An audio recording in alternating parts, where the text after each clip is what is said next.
Halo teman-teman, perkenalkan, nama saya Elka Namita Kristi. Saya peserta Latsar tahun 2025, golongan 2, angkatan 10, kelompok 3, jabatan bidan terampil. Pada kesempatan ini, saya akan memaparkan tugas agenda 3 tentang implementasi manajemen ASN dan Smart ASN di lingkungan kerja dengan pengampu Ibu Yuni Jua Ciriati, SPSI, MSI, Psikolog.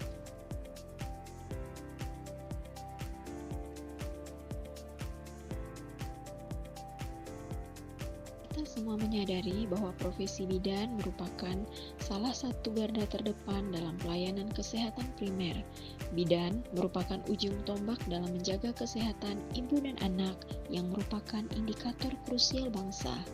Oleh karena itu, manajemen ASN dan Smart ASN tidak semata mengatur administrasi kepegawaian, tetapi jauh lebih fundamental membentuk budaya kerja yang profesionalisme dan integritas yang berorientasi pada hasil. Hal ini selaras dengan tugas dan peran ASN sebagai: yang pertama, bidan sebagai pelaksana kebijakan publik. Dalam perannya sebagai ASN, bidan harus melaksanakan kebijakan yang ditetapkan oleh pemerintah, baik di tingkat pusat maupun daerah di bidang kesehatan. Contohnya, implementasi program imunisasi nasional. Seorang bidan di puskesmas wajib melaksanakan jadwal dan jenis imunisasi sesuai program pemerintah dan memastikan bahwa semua balita di wilayah kerjanya mendapatkan vaksin tepat waktu sesuai pedoman teknis program imunisasi. Kedua, penerapan standar pelayanan antenatal care atau ANC. Bidan wajib memberikan pelayanan kehamilan minimal 6 kali selama masa kehamilan sesuai peraturan Menteri Kesehatan atau pedoman nasional, termasuk pemeriksaan laboratorium standar dan pemberian tablet tambah darah. Pelaksana Program Jaminan Kesehatan Nasional atau JKN, bidan harus mematuhi prosedur rujukan, pencatatan, dan pelaporan yang diisyaratkan oleh BPJS Kesehatan sebagai bagian dari pelaksanaan sistem JKN. Yang kedua, bidan sebagai pelayan publik. Peran ini adalah inti dari tugas bidan. Sebagai ASN, bidan harus memberikan pelayanan kesehatan yang profesional, adil, transparan, dan tidak diskriminatif kepada masyarakat. Contohnya, pelayanan persalinan aman dan ramah. Seorang bidan memberikan asuhan persalinan dengan standar keselamatan yang tinggi, didukung dengan sikap empati, komunikasi yang jelas, dan menghormati hak-hak pasien tanpa membedakan latar belakang sosial, ekonomi, atau suku pasien. Respon cepat dan sigap juga, bidan siap sedia memberikan pertolongan kegawat daruratan maternal dan neonatal selama 24 jam, menunjukkan dedikasi dan tanggung jawab penuh sebagai pelayan publik. Yang ketiga, bidan sebagai perekat dan pemersatu bangsa. Sebagai ASN, bidan merupakan representasi negara yang bekerja di tengah-tengah masyarakat yang beragam.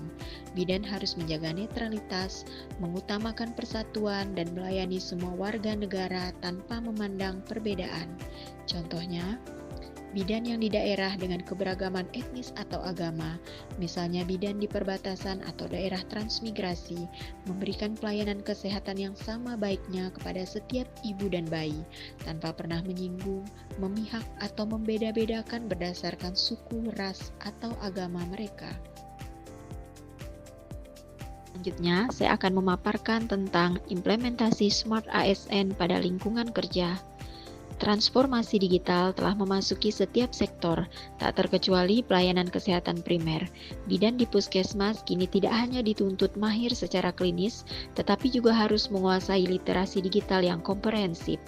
Pilar etika digital. Etika digital adalah kompas moral yang memastikan bidan menggunakan teknologi secara bertanggung jawab dan bermoral, terutama dalam menjaga kepercayaan dan kerahasiaan pasien.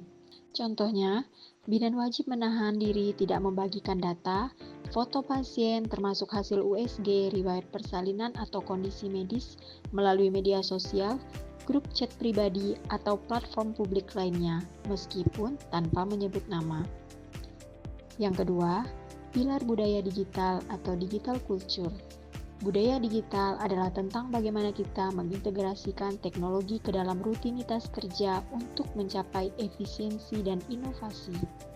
Contohnya, bidan menjadikan rekam medis elektronik atau aplikasi kesehatan terintegrasi CGC Kesga sebagai standar operasional dan secara progresif mengurangi ketergantungan pada pencatatan manual di kertas. Yang ketiga ada pilar keamanan digital atau digital safety.